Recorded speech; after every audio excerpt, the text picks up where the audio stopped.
بسم الله الرحمن الرحيم نحمده ونصلي على رسوله الكريم أما بعد فأعوذ بالله من الشيطان الرجيم بسم الله الرحمن الرحيم قال الله تبارك وتعالى شهر رمضان الذي أنزل فيه القرآن صدق الله العظيم. عزیز طلباء، جیسا کہ آپ کے علم میں ہے کہ رمضان المبارک کا مہینہ بالکل قریب ہے اور چند دن بعد ایک انتہائی بابرکت اور مقدس مہینے کا آغاز ہونے والا ہے جسے رمضان المبارک کہا جاتا ہے. تو یہ چونکہ پورے سال کے جتنے مہینے ہیں، رمضان کا مہینہ ان تمام مہینوں میں ایک اہم اور نمایاں مقام رکھتا ہے، لہٰذا اس مہینے کو باقی مہینوں کی طرح نہیں گزارنا. اب رمضان المبارک کے آداب کیا ہے، اس مہینے کو کیسے گزارا جائے، اس مہینے میں کن کن اعمال کا اہتمام کیا جائے، تو یہ چند باتیں آپ حضرات سے عرض کرنی ہے. رمضان المبارک ایک تو اس میں قرآن کریم نازل ہوا ہے.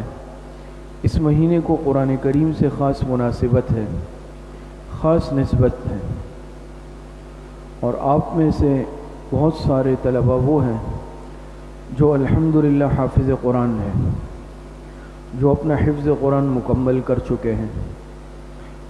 کافی طلباء وہ ہوں گے جو اس وقت حفظ کی تکمیل کر رہے ہوں گے، یعنی حفظ کر رہے ہوں گے، مکمل نہیں ہوا ہوگا. اور بہت سارے طلباء ناظرہ قرآن پڑھ رہے ہوں گے، کچھ قاعدے کے ہوں گے. تو رمضان المبارک میں جن باتوں کا اہتمام کرنا ہے، روزہ تو دیکھیں رکھنا ہی ہے. خاص طور پر وہ طلباء جن پر روزہ فرض ہے تو انہوں نے تو فرض روزہ رکھنا ہے. وہ طلباء جو ابھی چھوٹے ہیں ان پر فرض نہیں ہے، لیکن بہرحال اہتمام ابھی سے وہ بھی کریں کہ روزہ رکھ لیں، چاہے پورے روزے نہ رکھیں.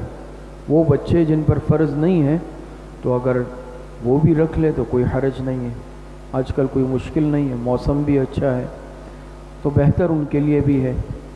یا کم از کم ایسا اہتمام ہو جائے کہ ایک دن چھوڑ کے ایک دن رکھ لے، لیکن وہ طلباء بھی روزے رکھے جو چھوٹے ہیں.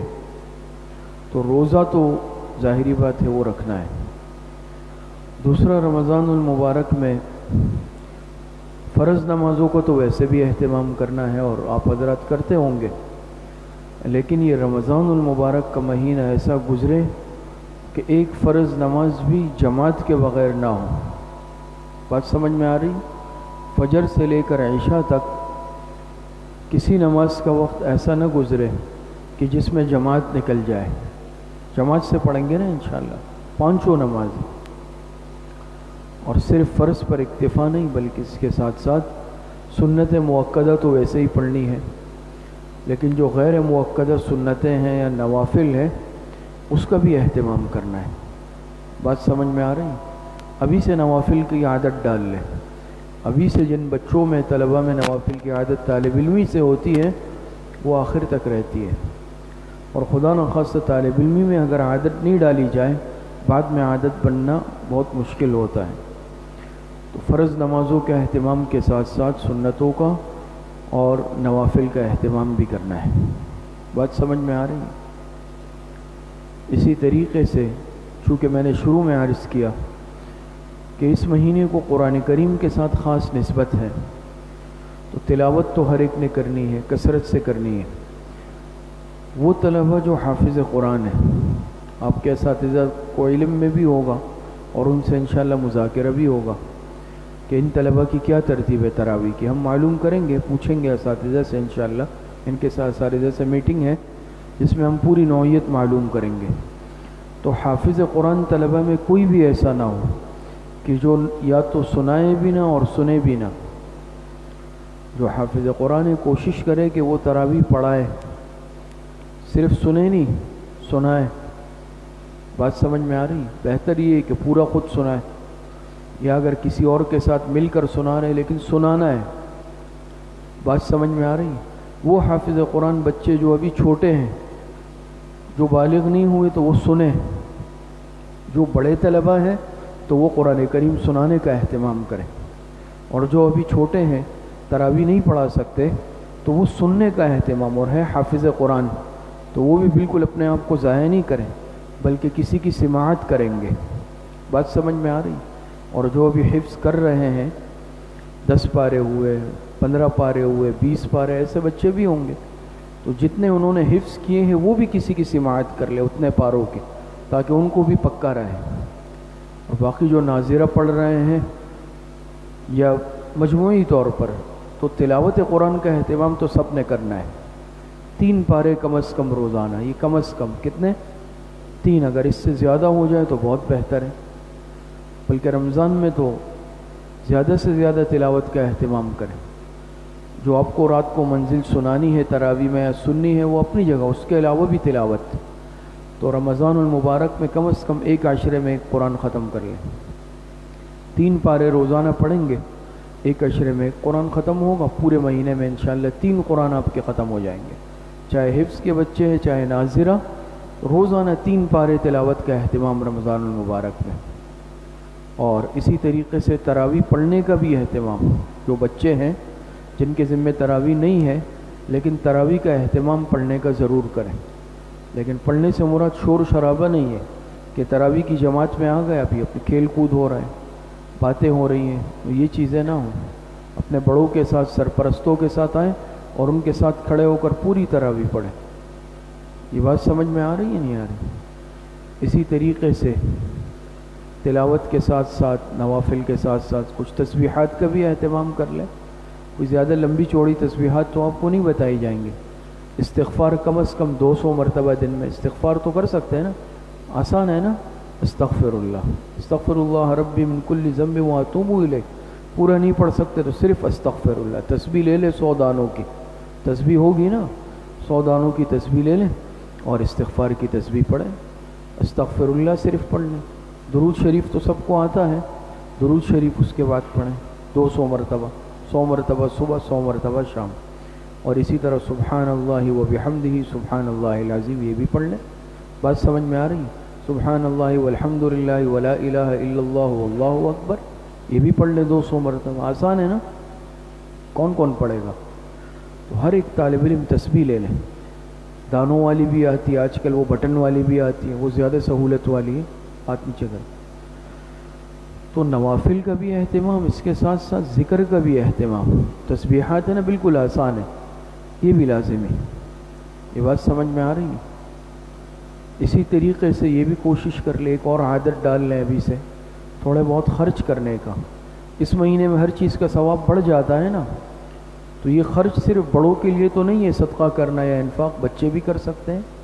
آپ کو جیب خرچی ملتی ہے، 50 روپے ملتے ہیں، 100 روپے، اب تو زیادہ ملتے ہیں، چلیں کم سے کم مثال کے طور پہ 100 روپے ملیں، اس میں سے 10 روپے روزانہ کسی فقیر کو، غریب مسکین کو دے دیں۔ 50 ملتے ہیں، چلیں 5 روپے دے دیں، 5 روپے تو مشکل نہیں ہے نا، اس کی بھی عادت ڈال لیں، کچھ نہ کچھ صدقہ لازمی کریں، اہتمام، اس کی اللہ پاک نے بڑی برکات رکھی۔ ہم سمجھتے ہیں شاید یہ ہمارے لیے نہیں ہے، یہ عام لوگ کریں گے، تو آپ لوگ بھی اس کا اہتمام کریں، تھوڑا سا ہو، اللہ پاک تو اخلاص کو، نیت کو دیکھتے ہیں، کوئی تعداد شرط تو نہیں ہے کہ آپ 100 200 500 روپے خرچ کریں، جتنی آپ کو یعنی خرچی ملتی ہے اس میں سے تھوڑے سے روزانہ، بات سمجھ میں آ رہی ہے، کسی غریب مستحق کو دے دیں، اس کی بھی عادت ڈالیں۔ اور آخر میں اہم ترین بات کہ گناہوں سے اجتناب۔ اب اگر روزہ بھی رکھ لیا ماشاءاللہ، اہتمام نمازوں کا بھی ہو رہا ہے، بات سمجھ میں آ رہی ہے، باقی اعمال کا بھی ہو رہا ہے، لیکن خدا نخواستہ اس کے ساتھ ساتھ اگر ہم کسی کی غیبت بھی کر رہے ہیں وہ تو روزہ خراب ہو گیا نا، جھوٹ بھی بول لیں، بات سمجھ، ماں باپ کی نافرمانی بھی کر رہے ہیں تو پھر تو فائدہ نہ ہوا نا، بات سمجھ میں آ رہی ہے؟ تو اعمال کا اہتمام کرنا ہے نا، اس کے ساتھ ساتھ اس طرح کی باتیں جو مناسب نہیں ہوتی یا گناہ کے زمرے میں آتی ہیں اس کو بھی چھوڑنا ہے۔ بات سمجھ میں آ رہی ہے؟ جھوٹ نہیں بولنا، ویسے تو رمضان کے ساتھ خاص نہیں ہے، پوری زندگی، لیکن رمضان سے ہی ایسی ایک عادت ڈال لیں، ایک لفظ جھوٹ زبان سے نہیں نکالوں گا۔ بات سمجھ میں آ رہی ہے؟ سچ بولوں گا صرف۔ اور دوسری بات میں نے کون سی کی؟ کسی کی غیبت برائی نہیں کرنی ہے، کسی کی غیبت، کسی کی برائی کرنی ہی نہیں ہے کہ اب برائی شروع ہو گئی، غیبت شروع ہو گئی، نہ کرنی ہے اور نہ سننی ہے۔ بات سمجھ میں آ رہی ہے؟ چغلی لگانا، جھوٹ بولنا، غیبت کرنا، وعدہ خلافی کرنا، یہ سب کے سب گناہ کی باتیں۔ خیانت کرنا، خیانت سمجھتے ہیں نا، کسی کی چیز کو بغیر اجازت کے استعمال کر لینا، غلط استعمال کر لینا، یہ خیانت کے زمرے میں آتا ہے۔ یہ بات سمجھ میں آ رہی ہے؟ اور اسی طریقے سے اپنے وقت کو بیکار کاموں میں ضائع نہیں کرنا۔ رمضان بہت قیمتی مہینہ ہے۔ اب سوتے میں بس سو گئے، پورا دن سو رہے ہیں، فجر بھی نکل گئی، ظہر بھی نکل گئی، دوپہر میں اٹھ رہے ہیں، وہ تو نمازیں ہی ساری نکل گئی۔ ٹھیک ہے، آرام بھی کریں، آپ کے تعلیمی اوقات آپ کو بتا دیے جائیں گے، انشاءاللہ آپ کو وقت ملے گا آرام کے لیے، تو آرام بھی کریں، لیکن نماز کوئی نہیں چھوٹے۔ اپنے جو معمولات ہیں اس میں قطعی طور پر کوئی ناغہ بھی نہیں آنے دیں۔